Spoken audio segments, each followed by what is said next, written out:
Well, there's nothing better when you get a guest recommended from somebody that's been on the show before. And it's Ali Gordon that recommended Tom today. And when I had my call with Tom, we talked very quickly about how do you actually win in a super hyper competitive market. And it quite quickly went in on something I'm really interested in general in business is that how can you be thinking counterintuitive, not for the sake of it, but actually to get both internal approval and commitment from your team to do something that's very different than when anybody else is doing in that moment of time to win competitive edge. And that's the conversation today. So thank you, Tom, for saying yes to come on the show. It's a huge honor to have you here on the show.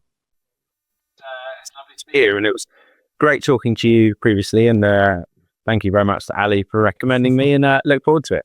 So just to give a bit of a context, many maybe know that you are heading up Bills and been in Bills for, you just mentioned it, 5 years now, coming up to 5 years.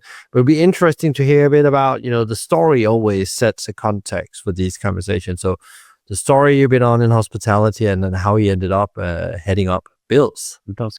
So I think it's a bit of a classic hospitality origin story, actually, where I sort of started in my local pub as a glass collector at 16. So I'm coming up to over 30 years in hospitality now. And then while I was at university, worked in a bar, really, really loved it. And I had that difficult decision before my finals, actually. It was in my third year of, do I want to be the bar manager or do I want to complete my university degree and do something in finance? And I made what was then probably seen, certainly by my father, as a ridiculous decision to manage the bar and stay in hospitality. But I genuinely loved it. I fell in love with the industry from quite a young age. It was exposure to real people and adult life and fun and enjoyment and excitement. And I absolutely loved it. And still here. And over the last 30 years, I mean, I've worked in most sectors there. I've worked in bars, late night, fine dining, casual dining. But when I sort of started moving to the more senior role of the regional director for James Italian, going back to, so that's where I met Ali and a number of other fantastic people who worked with us at that time. And then did some very strange things throughout my career as well. I worked London's first cold pressed juice bar, so we set that up back in 2015. So that was a real experience as well as doing the startup. And then hotels. I spent three and a half years working in the hotel sector as well, and other startups. So a lot of bases covered. And then joined Bills 5 years ago in October as operations director. Actually, didn't join as managing director. And I always say that is the ultimate cheat mode for any leadership role, is to come in, in a senior role, but not sort of in that top spot, and working in the trenches, seeing the culture and the rhythm of the business and opportunities. And so that after a year of doing the ops director role, I was made managing director.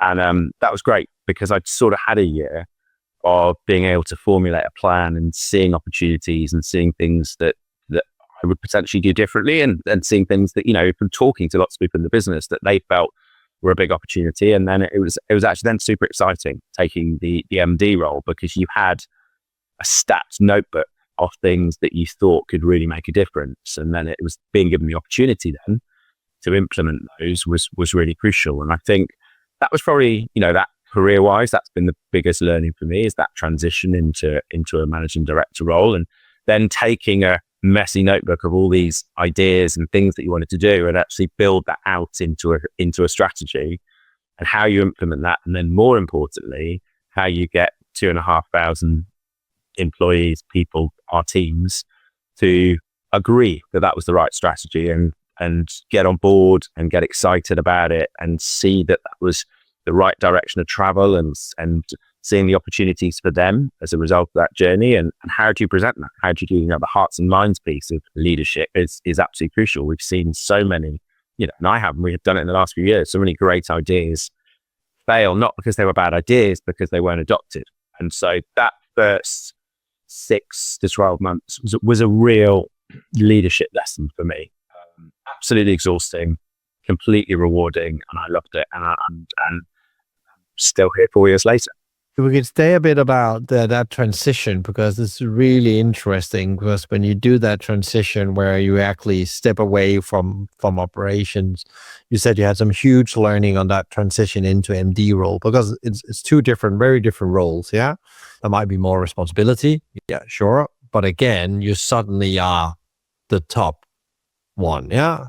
What was your learning from that? And like, if you had that insight before you did that, would you pass on to anyone else that's going to do that transition from operations director, finance director, a marketing director, up to becoming the MD, CEO of a business?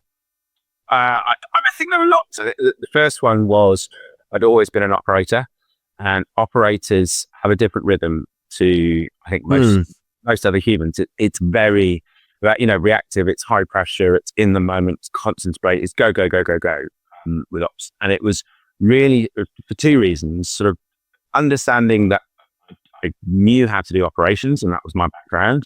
But actually, I was hugely under-indexed on other departments and other areas of a business, be that commercial finance, be that brand and marketing, and really having to upskill very, very quickly and understand the teams and their business, and then hold all of that learning together in a short space of time to then formulate a plan for the whole business, not just for ops. I mean, we are an ops-led business. I think all hospitality, everything plays out on the front line, and it is always the preferable place to be operations-led. But that relationship with the other departments and the understanding as well. And I took a leadership role at the time when a lot was changing. The guest has never been more dynamic. Technology and innovation has gone through the roof over the last 4 years. And so there was so much upskilling needed by myself to actually understand the business. And then the other thing was then I'd only really seen a business through an operational lens, which meant you probably too narrow a filter. And then, so it can be quite attritional. The amount of times when ops and marketing might have, disagreements as to what's the right strategy or what's the most important thing to do. So it was then taking the ops hat off and actually then working.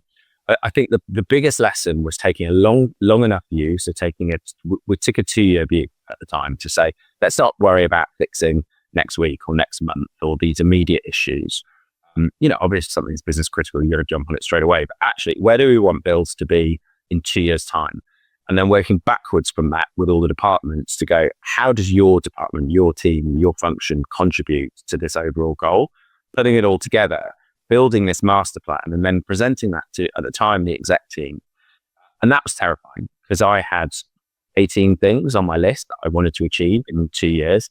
And we sat with the exec team, and by the end of the meeting, that ended up going on for 2 days. It was supposed to be for 2 hours. It was 257 actions from my original 18 because everyone had some great opinions and things snowball. You sort of say, well, what do we think we should do about this with the menu? And then the conversation opens up. So, well, if we're doing that, shouldn't we look at this? The crockery doesn't. And you've got to consider all these points. And actually then under a sort of umbrella of what do we want the brand to be? Well, you can't ignore uniform or napkins or table setups that I didn't have on my list, hadn't even considered them as being important. But if we're changing the brand direction, then every touch point has to align. Otherwise, you won't get the buy-in from the wider team. So that was, I remember coming back after those 2 days and speaking to my wife and going, I don't think you're going to see me much for the next couple of years because there's a lot to get through. And but it was amazing. It was genuinely amazing. And then once you've got the problem, how are we going to do it? The next challenge is then, which is the other big learning, is how do we communicate this? How do we get 2,500 people excited and on board? And you've got to distill and simplify because, teams, especially of that size, but it's pretty much everyone, they'll only remember one key message. So how do we take all of this change, all of these actions and deliver it under one message? And that was incredibly stressful and a lot of sort of nights thinking up and we got there. And that's how we put together the goal of everyone leaves happy, which incorporated all of it. We are doing all of these actions, all of this change, all of these, quite big business decisions to make sure that our teams and our guests are happier. And that's it. And that was the goal. And it was a really good distillation of all these points into just one goal. And also was then a really good filter for us for future decisions of each change to go, what impact does this decision have on our guests and our teams? Does it make them happier? If the answer is no, then we put it in the waste paper basket. And it's super interesting because you're actually leading us a bit to where I want to take us next, because you talk about operators and they, in the time you joined Bill's, it's been hard, yeah? And it still is hard. There's been a lot of focusing on boosting covers, more sales, digitalization, the bottom line, and so on and so on. But you already alerted a bit to it. You agreed with the team, we have a different KPI we are focusing on. What was that KPI, and why was that the central KPI everybody was driving towards? So one of the big flips is once we sort of presented our goal was everyone is happy, it was how do we make sure that everyone buys into it, but also how do we measure that? And how do we make sure that we're all accountable and we have a really clear target? And so we put guest experience, but guest satisfaction score at the center of the business. So we had two measures. We had a guest satisfaction score, which comes from all our online reviews, our insight surveys, our team engagement surveys from the team side. And then we also have mystery diaries as well. We build all that together. We have a guest satisfaction score, and that became the critical metric because it's fundamentally actually incredibly simple as every hospitality business. That is why hospitality exists. It exists to make people happy, to make sure they have a good time. We were, if you looked at the history of Bill's, we were in cover decline. We'd had a really tough exit from COVID, and we weren't relevant in the market. People had stopped talking. Everyone I spoke to before I joined was, I really like Bill's. And then you'd say, when was the last time you went? And it'd be, I don't know, 5, 6, 7 years ago. And I was hearing that all the time. And so we'd lost relevance. And actually, you just took the fundamental principle of any hospitality business, which is if someone comes in and they have a really good time, there is a really good chance they're going to come back, because that's it. That's the enroll. People go out to have great food, great service, great atmosphere. If you hit all those metrics and they have a good time, you have a much higher chance of them coming back. If they come back, that's great. And you see them. And if they have a really good time, they'll increase their guest frequency. And then you're in cover growth. And once you're in cover growth, the whole world and whole landscape changes because it gives you options. It means, cover growth is the best indicator of popularity. Once you are popular, you can then push the brand. You can try different things and you can then test things with your guests because you get more license once there's popularity. And it's the same with the teams. It drives momentum. And I think we wanted a metric that was, if we put traditional financial metrics, we would have been looking at the wrong things. And I don't think we would have fundamentally fixed at the time what was wrong, which was the energy, the enthusiasm, and the guest experience in the business. So, everyone joins hospitality, apart from the greatest respect, some people in finance.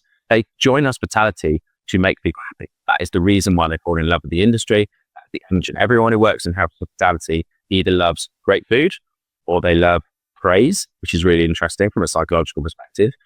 It is a role that gives you almost instant praise if you work in hospitality. You can wake up on a Tuesday, go into work, and if you do a good job, whether that's your manager or a guest will say, that's amazing, thank you, that was so good. It is such an instantly rewarding industry. So it was tapping into that psychology with all the teams to go, if we make this the important thing, if we make it, because it's achievable as well, it's providing you've got the right training tools and the right support. All we're asking you to do is to make sure that when the guests come in, we do everything we can to make sure they have a good time, and we will measure it. They will be scored. And that was the change as well. We will change then all the rewards. So the incentives and the rewards, the bonus scheme completely changed from financial KPIs into guest KPIs. And it was a big gamble for me at the time. There were some difficult conversations with some grisly CFOs to go, we'll just lose control of all the costs. And we had long conversations about it and said, no, we won't, because on the other side of that coin, we're doing a load of work on the systems and the process. So how do we take a lot of pressure off the restaurants and the sites on cost controls, on stock management, on all the things, labor management? How do we make that easier, reduce administration, and almost centralize the cost control task so that they can focus on what's important, which is the guest measure. When they do a good job, then over celebrate. I mean, literally send them on trips to Italy. Anyone still now, 5 years later, if we get a 100% mystery diner, did 2 come in yesterday, I'll email them straight away. Amazing, great. Thanks very much, because that's what we're here to do. And it was a culture shift as well as a real focus, as well as, I spoke a basic plan of going, if people are coming into your business and they are leaving with a smile on their face, I'm happy, you will see them back again. And then once that gains momentum, you will then deliver 10% cover growth, the numbers we've been able to deliver for the last 4 or 5 years.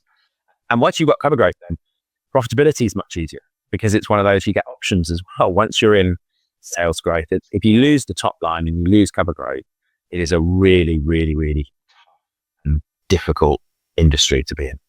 It's very interesting to hear you say, James, and you can correct me afterwards, but you talked about, and I see there's a pattern some people I've interviewed that turn things around or build something that works really well from customer experience point of view. They define what they want, they measure it, they reward it, they live it, and then they evolves all the time, but it just becomes better, and that becomes the driving system around how they do, and then it impacts culture, because that becomes the way we do things around here, and it's really interesting, and I think there's like this pattern of things, and sometimes they do it in a different way, or get there by luck or adjustment. They don't sit down, we have a workshop, and then we're going to define this, and then we're successful.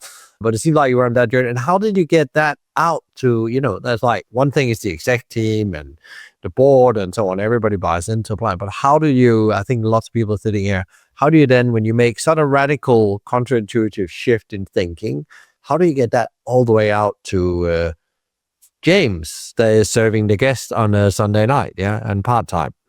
And there were sort of 3 strands to that. One was we did a series of roadshows. So we went out, and it's always better to, if I'm saying this is what's the most important thing to me, then I want to be the one delivering the message. So there's the visibility piece, which is huge. So not only the roadshows as well, a lot of traveling around all the restaurants, meeting everyone. I joined as ops director, so it was a huge head start. I knew probably 50% of the general managers and more the sites and the teams at the time as well, because I was doing a region. But it was getting around and being visible, doing the road shows, and then it's making sure that all the touch points they see in terms of the whole way we did communications. We do, loads of business do a Monday memo. We've got to change the dialogue there. It's got to come across as, the things we highlight aren't well done to Chelmsford for beating the sales for last week. It's got to mention well done to Birmingham for having the highest NPS score in the business, and look at these great bits of feedback from our guests. And these guys are now going to Olivia Dean concert because they gave such great. It was making sure that there was a real culture, exactly as you said, around that, and from leaders being visible, but also making sure that everyone we had in a leadership role, and this was tough. This is kind of what doesn't necessarily, as part of the strategy, there's some really difficult decisions. We restructured head office because we had to make sure that everyone on board was able to deliver. And we saw quite a lot of turnover actually in management and ops roles, because I think once people saw that there's this shift and this is what they're interested in now, and there is an obsession with great guest experience, and there are repercussions as well. That it's not all rainbows and unicorns. If people don't deliver guest experience, it's very much, well, we need to go there and we need to work out what's happened. Why isn't it happening? Do they not have the right training, tools, support? What do we need to do? And if it's consistent, then there's difficult conversations to listen. If you're not obsessed with guest experience as a general manager, or if you're not obsessed with amazing food as a head chef, this might not be the right business for you to work in, because this is what's important for us. It's not going to change.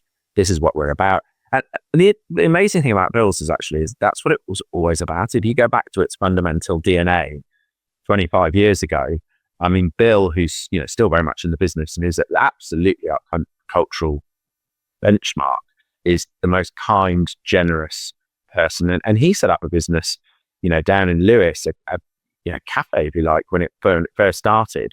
But the USP was kindness, because he would be in the restaurant every day, making sure you were happy. And if you said you liked the picture on the wall, he'd probably give it to you and say, "Well, take it home," to go from there. And that's always been there, and that was the real.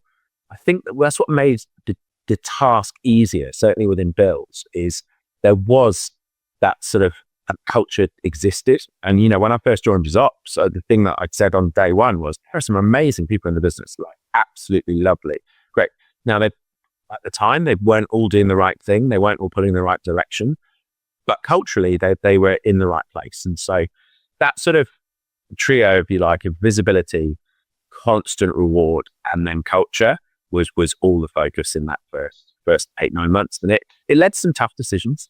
We did see a big spike in turnover over those first 6 months when we were trying to shift the culture and say this is what's important. And, we actually made some difficult decisions on closing some restaurants, which, over that period of time, we shut a number of restaurants and the estate shrunk down. And probably one of the best decisions we did, because that again was when you start looking at the maths side, if you like, and start some of the P&Ls, myself and the commercial finance director, we're sitting there going, we can't make this, the model had changed. Costs were more expensive, electricity, food, staff costs.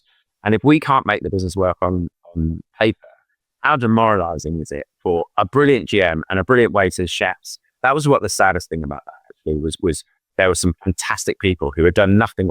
They were giving great service. They were doing their best, but the model had shifted. It wasn't possible for high street all day restaurant, sort of 20 quid spend per head to do the numbers it needs to do. So we made those decisions, but you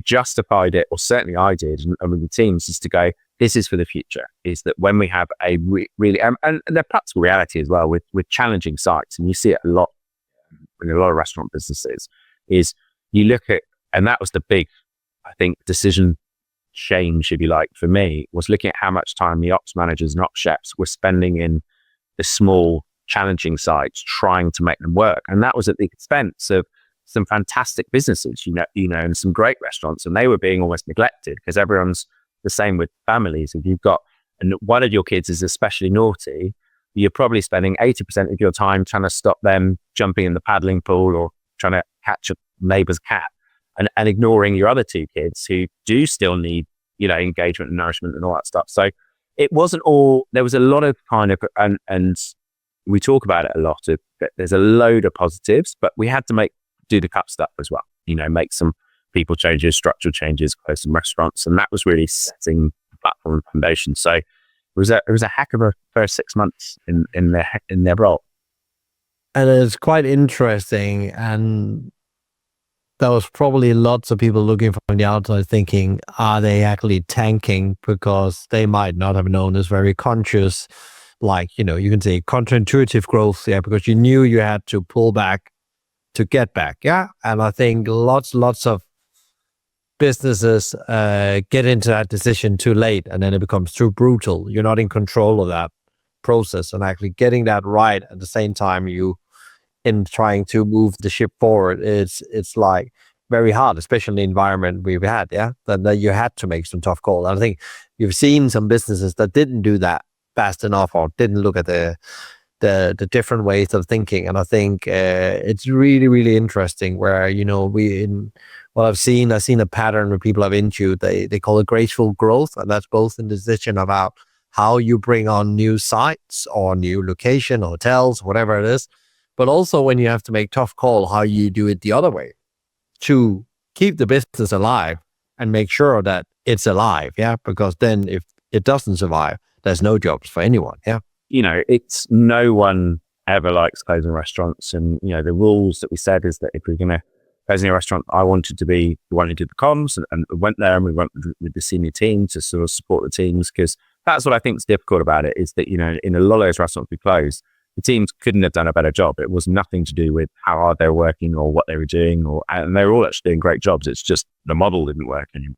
But I think alongside that, it was taking that long-term view, and that was good. The justification of, we are doing this because we want to have jobs for 2,500 people in 2 years' time, and not sort of carry on, struggle through, not make this call. And then, you're risking far more than just those restaurants that we closed. And it's really difficult, but it's one of the, I'm so glad we did it. And I was fascinated to your other point of the dialogue at the time. I was quite nervous. I was new to a leadership role.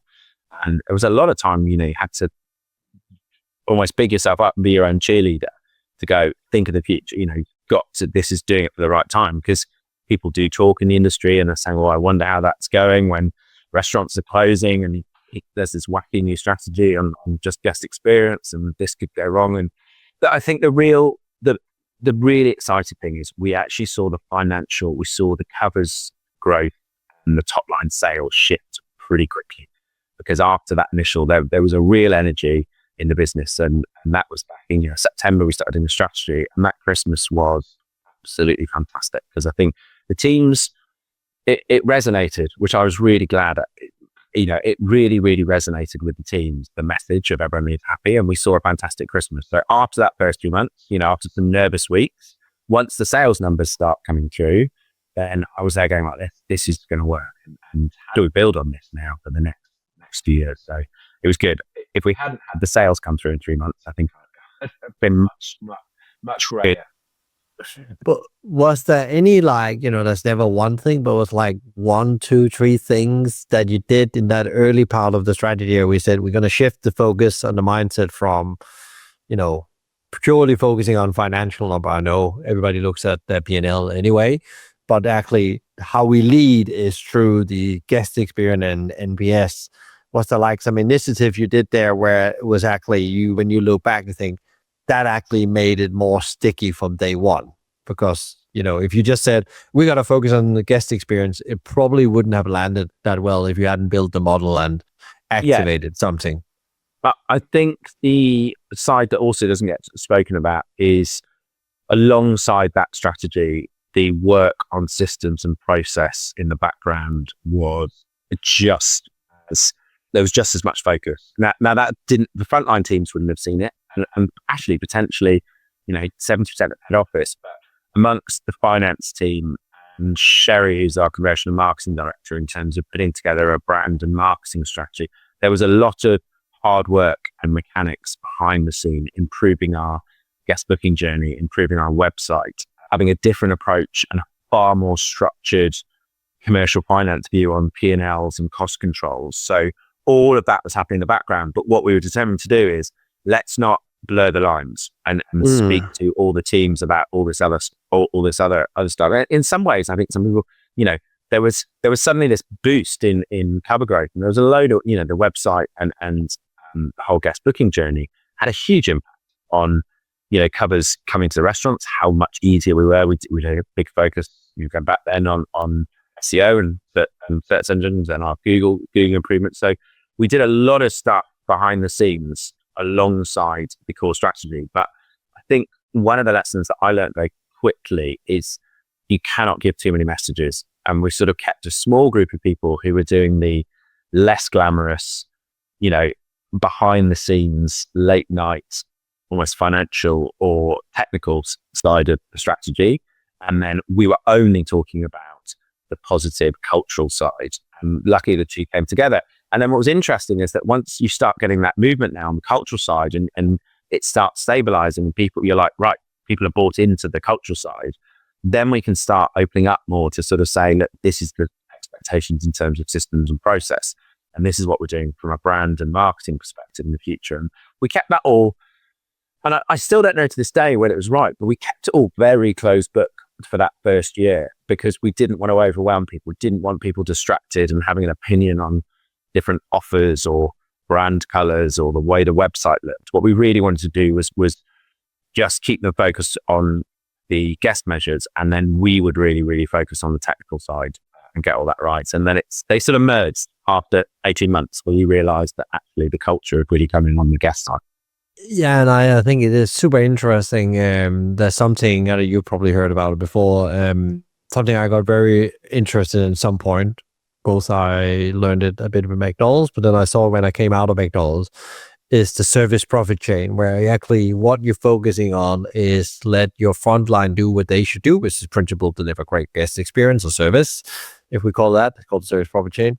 But your job in the background as the support team, the head office, is actually doing all that work you just talked about, improving quality of work, make it easier to be a customer, and more importantly, being an employee.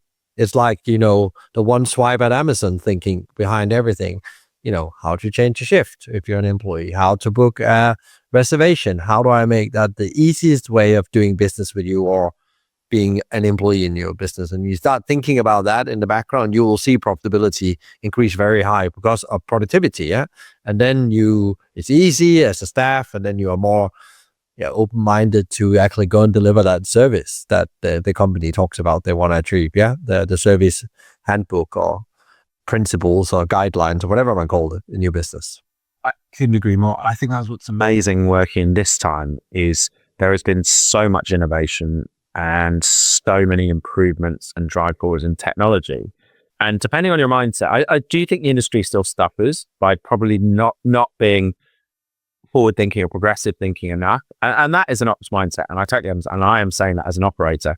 Operators are successful because they are metronomic in their approach. Most great operators hate change because they come up with a system and a process that enables them to deliver what they need to, and it works, and they replicate it every single day. And you think McDonald's is a brilliant example. Yeah. Coke back in the day was a brilliant. Consistency is what certainly, you know, in casual dining and branded chains as well, that is, you know, number one on the list. We have to deliver consistency, and you're recognized and rewarded for that consistency metric. And it's achieved by the operators who follow the same process there. And so change is a bad word. It is really, really difficult. And that's, I think the challenge we've got at the moment is there is so much stuff coming to the market, which is going to make everyone's lives easier. It's going to reduce administration time. I'm sure you have it in your personal and professional life. I certainly do, where administration is becoming less of a headache because the advancements in LLMs and access to data and mean that something that used to take me 6 hours, even something like a board pack, used to take 6-7 hours. It's now a 30-minute job of providing, you know, your data sources all along there. So there's so much stuff, and the teams even more so, you know, that we're not there quite yet as an industry, but we are not far away from accurate demand forecasting and one-click labor deployment and team engagement that is intuitive and self-fulfilling performance reviews that actually review all your performance input, whether that's timekeeping or guest satisfaction. And, you know, rather than me as a manager having to sit there for 2 hours writing your review out, well, it's all done and presented, and I just add the cherry on top. And so that is super exciting, but you've got to now have that mindset, which is another thing I think is interesting for leaders in the industry is, you know, the playbook that works pre-COVID doesn't work anymore. It's a different game. It's a different model. It's a different mindset. You have to be progressive, dynamic, embrace change, understand change management and how to do that, and have a team of people around you who then challenge you to go, should we not be doing this? These guys are doing this. This is the way. This is what the teams are saying. So it is tough, as you said right at the beginning, but it's also super exciting. It's quite interesting. There's also, like, you know, we can talk a bit about what are you in control of, what you're not in control of. You're definitely in control of the internal quality of your business. You also, in a way, control of how you choose and deploy technology, I guess, in some kind of way, and what kind of power you give in the hands of your employees, especially with AI coming out, because actually lots of the people that joined the industry didn't join it really to sit and fill out spreadsheets and so on. Yeah. You need the data input to make better decision in the front line. Yeah. How do you think that AI already have done a revolution, or do you see something even bigger coming as we become better at using it as general society, but also as an industry where I think we are laggers in many ways when it comes to these things, because we have to get our head around it and how we put it into our business. It's actually slightly frustrating from an industry perspective. We have been, you know, it headlines conferences, AI, it's on every word's lips, but there are very few practical applications and case studies where it's actually had an intrinsic benefit to the industry. There are some sort of small, really amazing projects that have gone on, but that's why I think genuinely we are right at the beginning. I think the way that it's changing now in terms of, I don't want to start sort of getting too techy for everyone, but with MCPs coming in and my ability to use, you know, LLM to Claude or ChatGPT and get really, really valuable insights into the business in seconds. You know, in the morning, if I can now ask to say, yesterday was a bit off, what's your take on performance and what would you focus on? The answers are now brilliant because the data and insights that's coming through. And then I think about, God, if I was an ops manager, you know, where it can prioritize my impact actions for the week and actually say, you know, if I were you, I would go to Norwich this weekend to fix the door, and I would then go here and look at the stock issues, and they will have X pound value, and this will have, like, it's doing the hard work for you. That, you know, I know some people are afraid because they're like, well, that's that intuition and that's that gut feeling, and that still needs to be there, certainly for the change or the big ideas, but for all the things that were mechanical and exhausting, and you make the point, and it's absolutely true. No one joined the industry to sit in front of a spreadsheet. The amount of ops manager waking up, having to review sales performance, the labor control, send an email, phone 5 GMs. That's now coming away, so that will be done automatically, and you can actually focus on coaching, developing, and growing teams. So I think we're at the beginning. I think the next 2 years are going to be absolutely fascinating for the industry. And I think the polarization that you're seeing in performance, the sector has polarized more than I've ever known in 30 years. We talked about that on the pre-call. Yeah, let's talk a bit about that. Yeah. There are some real winners, and there are some businesses that are really, really struggling, and no one likes seeing anyone struggling. But I find it interesting that you see a lot of people, and when they talk about their adoption of technology and their embracing change, that's got to be the reason behind the polarization as well. Alongside, I think there's another thing that is really, really relevant for hospitality at the moment. It is really tough. It's never been tougher. I say it always to the GMs, it was 10 times easier being a GM when I was a GM than it is now. It is a really tough job. Same for a head chef. However, we've got to get this whole stop moaning about it mindset as an industry. I think as an industry, every single year, it's the hardest year there's ever been. And it's been like that for 20 years. And we've got to get that off it and actually just go, what are the opportunities? How do we do things better? How do we focus on the positives? And your point earlier, focus on what you can control. Because that was, people can give 10 reasons, whether it's, rising costs, and that's all very true, or the weather, why things aren't right, but you can't control those. So as a leader and as a business, is our food good enough? Are people having a great time in our restaurants? Are our teams happy? Focus on that. And the strangest thing happens is that when you focus on that with all your energy and all your enthusiasm, suddenly good things start happening and you start pulling away from the pack. Whereas, we could spend cynicism kills business far quicker than bad food or bad service. It becomes cultural. Everyone puts their head down. And I think that's what I find most exhausting, certainly being a leader, is you've got to represent that positivity every single day. You dial up, and it is tough. I'm not in any way saying that we're doing everything right and there's loads of opportunity and everyone should stop sort of saying about how tough it is, because it is tough. But it doesn't do anything for your teams, them seeing that. You've got to say, here's a plan.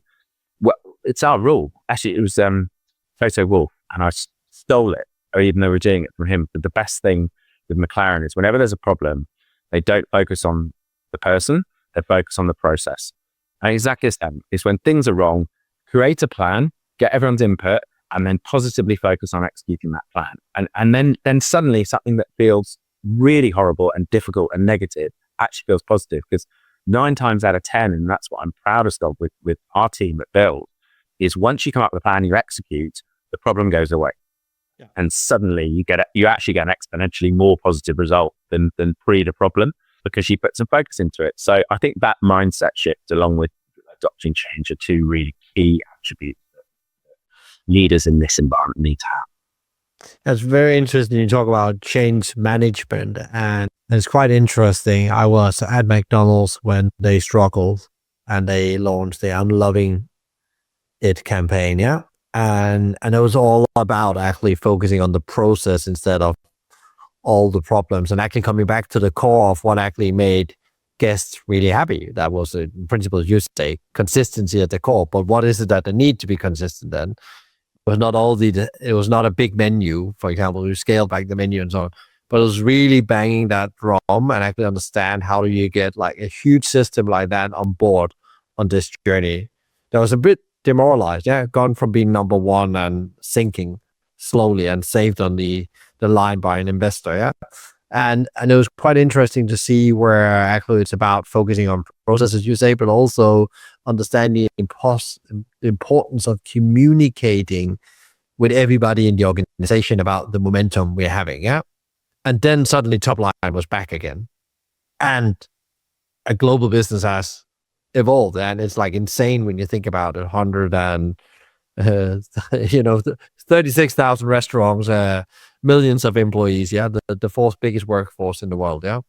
I wish I'd worked at McDonald's. That's going to be one of my regrets, and who knows what the future holds, but I wish at some point in my career I'd worked at McDonald's, because I absolutely covet what they do in terms of the systems and process and the standardization and the consistency, and then an amazing layer on top, starting with the I'm Loving It campaign as well, in terms of their marketing, their comms, the way they speak to their guests and their teams, the loyalty acts and the monopoly. I love that whole model of a consistent, mechanical, brilliant, robust, process-driven business that then presents itself to its teams and its guests in a totally different way. That's not mechanical and systematic. It's a really great model. And similar, we've tried to replicate a very similar system with us. Yeah. And I think it's really interesting. Well, we in these change situation, I think I had a guy called Mike Hohen on the podcast last year, and we talked about how do you actually make change and then still keep high performance. And often actually what we do in hospitality is we jump down into the plan, execute straight away. We'll forget the what, the how, the who, the when, kind of stay in the bigger question thing. As you said, you stayed away, you don't inform the whole organization, you stayed and did the hard work on that so you can take them from, in principle, when I say people feel unsafe to safe, yeah? And then they execute well on the plan, yeah? I'm laughing because I wish I was actually talking from our exec meeting room. We have a big board that is the size of the wall, and it says why, who, what, how, when, like literally there's headline. Anything we comes to the teams, we have to run through that process. And then we do, we launch new stuff with whoever's launching it. So if it was, we're doing World Cup burgers on Deliveroo, and Josh, who heads up all our delivery, he will then do the short form video com to the team in front of the board. That's fascinating because we organically came to that to go, look, we're missing out key elements. So, we have explained the what without explaining the why and the how well enough as well. That was quite interesting. That was really also part of the, I called it the loving it campaign. It was not that campaign, but it was the way of working internally as well, where you had a process, they called it Nap It, where in principle, if you couldn't answer those questions, your initiative would not hit the restaurants. And it was the executive board in the country, the market, to filter that process. So they built a model like you talked about at the beginning that delivered the McDonald's promise to the guests in principle. And if your initiative didn't support that, forget about it. And you hadn't thought it through, you didn't have your stakeholders on board, it would not happen, and nobody would be standing in that room not ready, yeah? I'm smiling because we do exactly the same, literally. But the amount of times, actually, some good ideas we've gone, sorry, why, you had that, why are we doing this? And you go through that, and then there's this kind of panic and pause and go, what's it? And you go, right, we've just wasted 20 minutes going through a big, very impressive presentation. Yeah. There's something that's actually not needed. So yeah, I couldn't agree more that is the right process and system in the way you comms, but also the way you filter and sense check new initiatives and plans. And actually, now I'm thinking about that's something, if you're listening in, you can go and implement tomorrow. It costs nothing. Yeah? It's and it just being so disciplined around and ruthless about that process. Yeah, that will make positive change into your business tomorrow. That was a bit of a segue, but a very, very valuable reflection. Yeah. Well, we brought it in because we're doing so much. It's a very dynamic industry, and we brought it in because we've made some mistakes, last year where you just kind of went, oh, this great idea has not landed. And then we had to bring that process we brought in, and it's made a huge difference. What are you most excited about right now, Tom?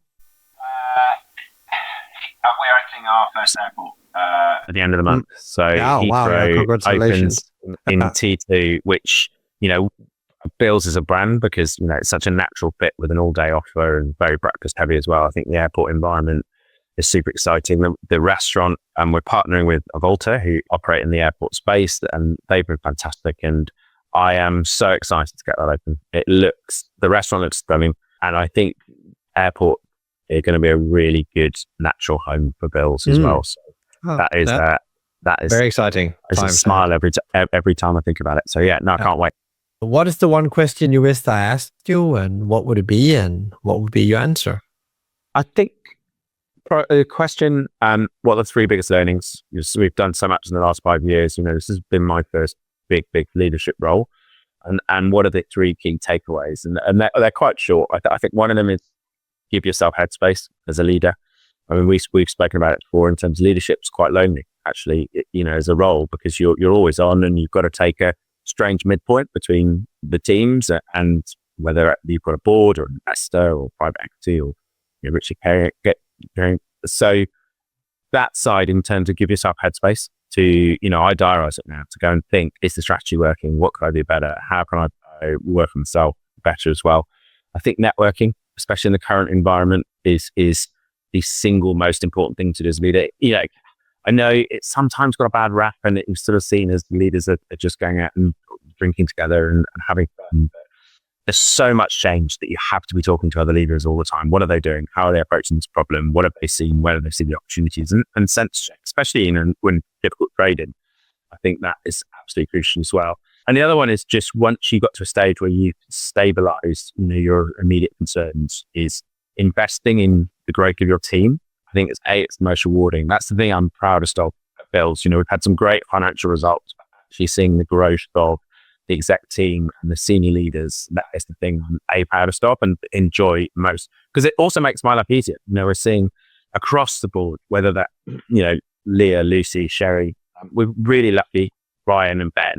We've been together for 4.5 years, you know, as the same exec team, which is rare. That consistency is rare, but seeing all of those people grow and really take ownership and grow into senior leaders has been amazing. And that investment for leaders, just, you've got to, it's sometimes easy to go into go mode and lead in the front and not spend enough time investing in your team as well to make sure that they fulfill their potential. So those are 3 things that might be big.